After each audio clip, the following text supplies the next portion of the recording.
Ron Baker obviously is an icon when it comes to pricing, value pricing.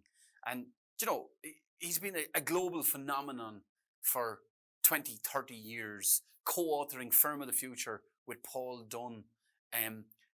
When Ron and Paul wrote Firm of the Future back in the early 2000s, I don't think they really believed that it would still be a seminal read in 2019, but it is. So one of the things I love about Ron Baker is his Baker's Law, which basically said bad customers drive out good customers.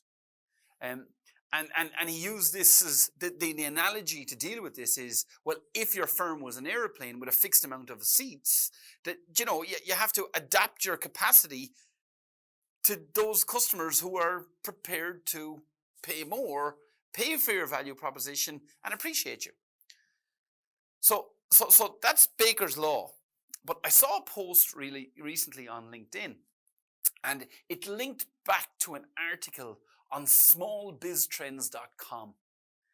And it was a checklist of how you can identify bad customers from good ones. And this checklist really, really resonated with me. So the abbreviated version of how to spot the bad customers, this is something that every accountant should consider, okay? Because here's some of the trends of bad customers. Number one, bad customers don't pay on time. They're always late. Or sometimes they just don't pay at all. And the second characteristic of a bad customer is they don't pay enough. Or they don't want to pay. They don't place a value on what you do. And bad customers, usually they have unclear or changing demands. It's always shifting. The goalposts are always being moved. Bad customers tend to want a lot of attention. And they want and demand a lot of attention. And you see, bad customers, point 5, it's always on their terms. So when they want you now. But when you want them, they're just, where are they? They're gone. Number 6, bad customers, sometimes they're just not honest. The stories don't stack up.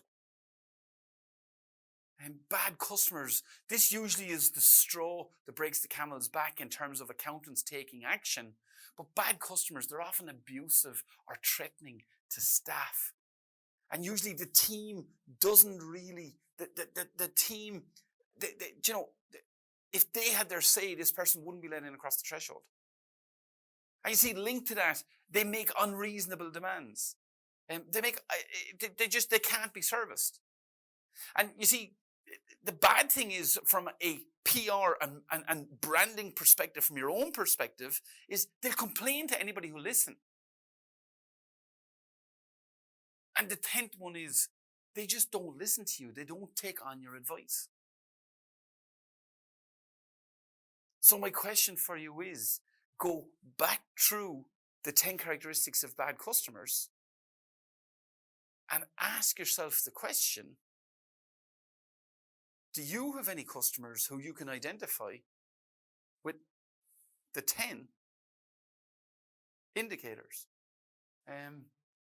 We all have bad customers. We need to identify them. And we need to make sure that those bad customers aren't driving away good ones. There are some people you're meant to serve, and some people not so much. Identify who you're meant to serve and who you're not. If you found this video interesting and you want to learn more, head on over to www.theprofitpro.com.